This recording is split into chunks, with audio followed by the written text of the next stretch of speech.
hello hello લે દેખાવલા બધા સારા છે સબ ઠીક ઠાક આજે મંડે અચ્છા આજે છે ને એક વાત કેમ આયરું નાસ્તો બતાવું ને પછી એક વસ્તુ જોઈ લેજો આજે મેં હવાના પરમાં હું લોચો મારેલો છે તે લોચો બી જોઈ લેજો નહીં મારો એના પછી તમે જોઈ લેજો એના પછી નહીં હે ને તરત જ મૂકી દેવા હાથે જોઈન્ટ કરી દેવા અચ્છા આજનો નાસ્તો જુઓ બર્ગર છે ને કે ટોમેટો કેચઅપ કે મુકાયેલું છે હાથે ને ચાયનો એક જ કપ છે બરાબર ને હવે મારો લોચો જોઈ લો એવા લોચા વાગા જ કરે છે આપણા ચાલા કરે હું કરે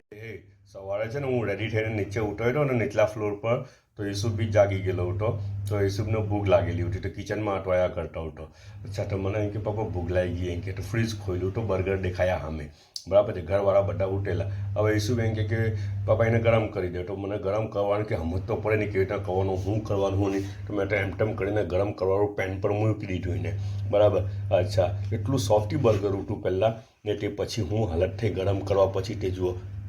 આ પથ્થર જેવું થઈ ગયેલું છે લાકડા જેવું અચ્છા કોઈને વાગી જાય ને તો જખમી થઈ જાય હે એવું લાગે એવું થઈ ગયેલું છે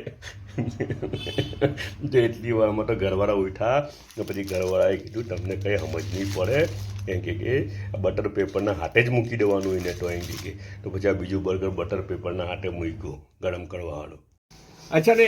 એક વાત કહેતો હતો કે ઇસ્તેમામાં ગયેલા ને તો ઇસ્તેમાનું જે પહેલા દિવસની મજલિસ હતી મગરીબ પછીની મૌલાના ઇસ્માઇલ સાહેબ ગોધરાવાળાની અચ્છા તેમનું યુટ્યુબ પર અપલોડ થઈ વિડીયો પબ્લિક થઈ ગયેલો છે તો આપણી જે ચેનલ છે સાદિક મુલ્લા ફેમિલી વ્લોગ્સ યુટ્યુબ પર તેના ઉપર તમે જોઈ શકો છો ને આજે મૌલાના ઇબ્રાહિમ સાહેબ દેવલાવાળાનું બયાન બી આજે 7 વાગે મુકાય હે અચ્છા તે બીજા દિવસનું મગરીબ પછીનું છે હે ને ઠીક છે ઓકે બધા પોતાનો ખ્યાલ રાખે